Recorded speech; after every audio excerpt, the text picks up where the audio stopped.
Welcome and welcome to the present. Do I have a rice agenda? Interesting. Because it seems like I've been overly critical of rice in the last few weeks, but I do not. It's like asking me, do I hate myself? Why will I hate or dislike Declan Rice? I'm just calling out the obvious flaws that some of you have intentionally turned a blind eye to that is affecting the productivity of the team. I Saka Martinelli this season, sometimes Odegaard, but we refuse to call it out. I'm not saying Rice is a bad player. I'm just saying there are limitations to his game that affect our productivity and our flow and our tempo sometimes. I don't think that is overbearing. That is not. That is just the God honest truth. I love all our players, even the ones that have come in flimsy sometimes. But sometimes you just have to look at things forensically and call it out for what it is. Before we continue these conversations, be kind enough to strike the like button. Consider subscribing, enjoying the content. Very important to subscribe and make sure you turn on the notification bell. Very important. Why is this not showing? So, okay, let's continue conversation. Now, if you look at this, a midfield combination of Partey and Kai will be hazardous. Can Kai make those tackles Rice was making in the midfield? Um, please, because we have our the opinion and reservation about a player doesn't mean we have an agenda. Do you have an agenda against Rice? Which is fair. This is a fair question from Mr. Wisdom. Shout out to you. You always in my live stream asking intelligent questions sometimes, so no problem. So number one, I've answered it earlier. I do not have any Rice agenda. And number two, who told you Rice doesn't Kai Havertz can tackle? Are we watching the same Kai Havertz I am watching, or a lot of people are watching? The fact that he doesn't do it the way Rice does it, or the way you've been programmed to see tackling, doesn't mean he doesn't tackle. Rice in the midfield is fantastic. He does the defensive shift. Remember the Man City game. Remember the West Ham game. The Cali Cup because he didn't play the one we played at home.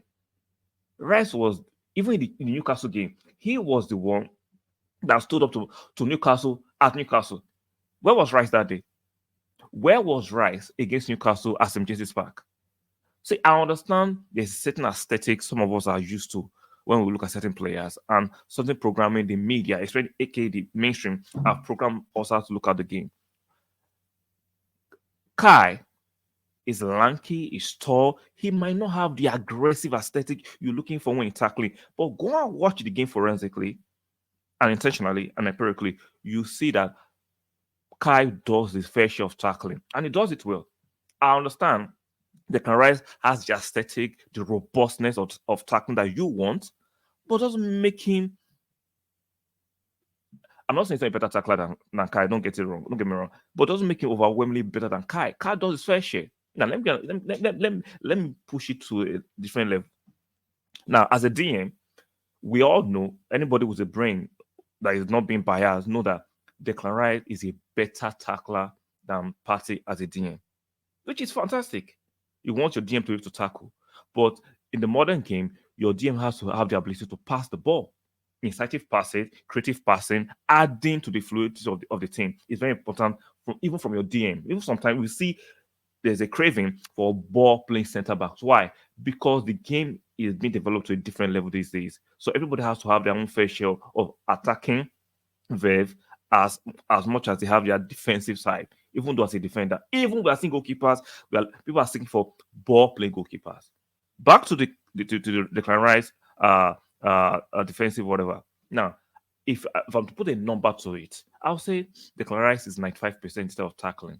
If I put a number to it, I'll say Partey is 85 to 90 instead of tackling in compared to Declan Rice. Then, if you flip it, when we have the ball offensively, I'll give Partey in 95% in terms of passing the ball as a DM, creativity, fluidity, urgency, tempo, control. I'll give him 95. But in terms of offensive passing, I'll give Rice a 50. Look at disparity. And they're both DMs.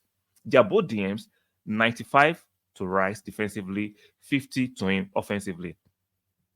85 to Partey defensively, 95 to Partey offensive. What does that show you? That when we have the ball, which a big team like Arsenal, we have the ball majority of the time. You need your DM to be able to pass well. It is not coincidental that the last two games against Wolves and against Chelsea, you can argue it's a poor Chelsea team. You see a Chelsea team that gave Man City a torrid time in the FA Cup last weekend. So let's not play games right here.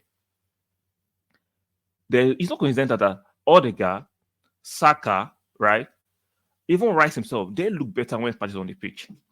Debunk that. It is not coincidental that suddenly Partey is on the pitch, our movement, our fluidity, Saka is playing at least 30% to 40% better than when Rice is playing that same position. Is that coincidental? No, it's just the fact. I understand we want to defend our player and I will defend Arsenal players, but at the same time, we have to be objective about what we are saying. I know it's record signing. We want him to prosper. He can prosper provided you get in players that can make him flourish. But I do not want to see, in my opinion, Declan Rice as a DM.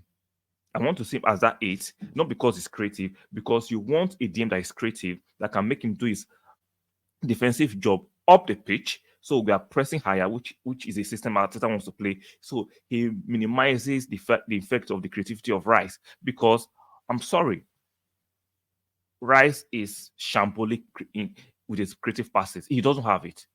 He doesn't have it. So I don't have any agenda against Rice. I'm just saying he's not that guy that can give us a lot of creativity from the DM position. Tackling, fantastic. There is no, but for me in the EPL, there's no better at tackling than Rice. But how many times will Rice be tackling in our system? Because most of the time we'll be having the ball. Now, Rice will look extremely better. We are playing Man City, Liverpool every week. Unfortunately, we are not going to play Man City and Liverpool every week. We are not going to be playing Real Madrid every week. So when you are playing the mid-table teams, the lower table teams, you need your DM to add to the creative flair. It's not coincidental that, right, the same guy people are saying will not do well as a midfielder.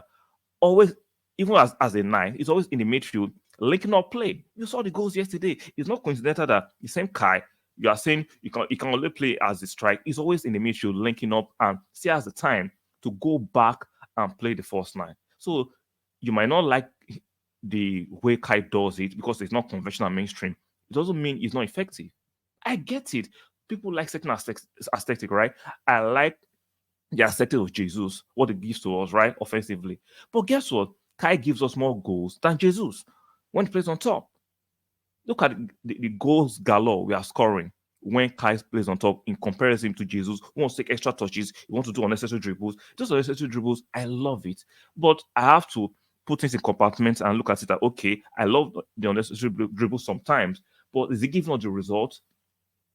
Not all the time. So I have to just say, okay, I'll take the dribble sometimes, but I prefer Kai when we need the goals and to kill off games. So I have no Rice agenda.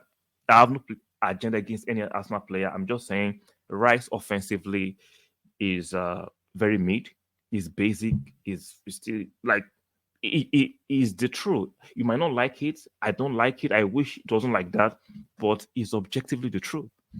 Rice doesn't have those offensive instincts that a top class club should have. It doesn't make him a bad player. You just need to complement him with other players that can make sure we mask his deficiency efficiently. That's what I'm asking for. So I do not have any Rice agenda. To Mr. Wisdom, right? I do not have any Rice agenda. I'm just saying the way we're criticizing Saka and Martinelli this season unfairly, and sometimes Kai unfairly, saying he's not playing the 8 well, is because the guy behind him, when he has the ball, he's not giving those passes quickly, swiftly. He's not giving the right passes. The quality of passing is absolutely mid. Let's call it for what it is. Rice passing is mid. Compare that to Partey's passing. Look at the body movement, the beating of a man, dropping of a shoulder. We cannot see the difference. Let's not pretend we don't see these things. Even I saw Chelsea fans yesterday on X giving Partey his plaudit. The difference Partey makes in the team. Right, the difference is clear. Even though he hasn't played so much in this team, the difference party makes in the team is obvious. So let's not turn a blind eye because we want to blindly be loyal to Rice. I still like Rice. I'm just saying his passes are made. So I hope I've answered your question. I do not have any agenda against any Arsenal player. Neither do I have any agenda against Declan Rice. I'm just calling out what is obvious that the mainstream will not call out, that this content creators will not call out, especially the English ones. That's why England will not win anything substantial. They overly embellish their players. They overly overstate the quality of their players because they need to keep a media PR for their players. I'm not doing media PR for any of my Arsenal players because I want to win. And if you want to win, you need to call out certain things and improve where you can improve so I can get the result you desire. So guys, let me know what you think in the comment section. Some of you might disagree. Let me know why you disagree in comment section. Like the video on your way out. Very, very important to like the video. Make sure you subscribe and don't forget to turn on your notification bell. And I'll see you guys in the next one. Bye for now. Let me play it.